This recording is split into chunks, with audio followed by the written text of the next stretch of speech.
Чыккынчылык дегендерге бар го, жана шпионаж, чыккынчылык, биздин Кыргызстандагы маалыматтарды сыртка чыгаруу деген бул өлкөгө каршы иш кылуу дегенге тете да бул. Туура эмес такталбаган маалыматтарды таратуу мамлекетибиздин бүтүндүгүнө, коопсуздугуна жана тышкы саясатына чоң шек келтирет. Мындай пикирин билдирген жактоочу Нурлан Капаров мыйзамда бул оор кылмыштардын катарына кирерин айтты. Ал жерде мыйзамда көрсөтүлгөн.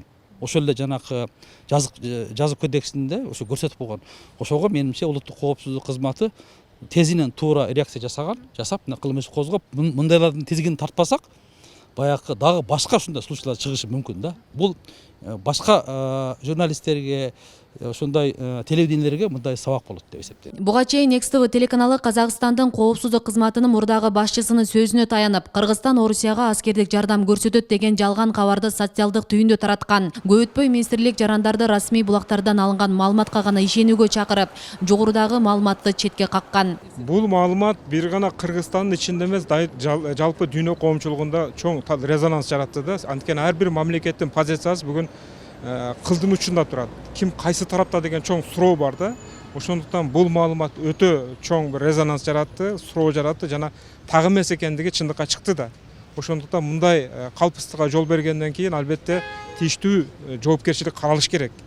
Андай кылбасак бизде мындай сөз эркиндиги деп эле ар ким каалаганын чыгара берсе болот деген түшүнүк калыптанып калды да. Бул туура эмес.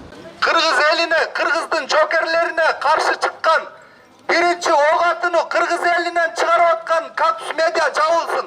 Тажикстан менен чекара чырында да айрым сайттар бир тараптуу башка өлкөнүн кызыкчылыгындагы провокациялык жаңылыктарды бөлүшүшкөн. Ошол кезде коомчулук реакция кылып, ал электрондук басылма кечирим сурап кутулган. Ошондой учурлар жасасыз калгандан жоопкерчиликти сезбегенден улам мындай учурлар дагы уланып жатканы айтылат. Бул журналисттер үчүн эле эмес да, бул мамлекет үчүн, бул жалпы улуттук коопсуздук үчүн да керек да.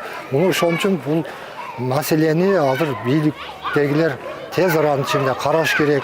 Масштабта азыр ушундай абалды курчуп турат да. Ошондой учурда журналисттер өздөрүн кантип алып жүрүш керек. Эмнеден сак болуш керек, кантип иштеш керек. Менимче журналисттерге ушул жагын үйрөтүш керек. Биз ушул жагынан абдан тажрыйбага ээ болушубуз керек. Билимдерге, көндүмдөргө ээ болушубуз керек.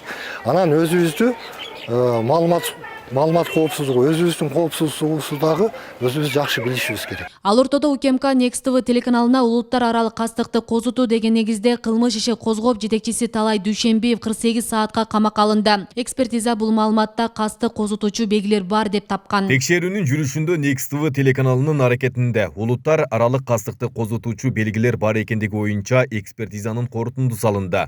Бул факт боюнча Next TV телеканалына байланыштуу болгон материалдарга таянып, Кыргыз Республикасынын кылмыш жаза кодексинин 330-беренесинин 2-бөлүгүнүн 4-пунктун алайык, улуттар аралык кастыкты жаратууну козутуу боюнча кылмыш иши козголуп, учурда ыкчам иликтөө иш-чаралары жүргүзүлүп, жыйынтыгында аталган телеканалдын жооптуу адамдарына карата тиешелүү процессуалдык чечимдер кабыл алынат.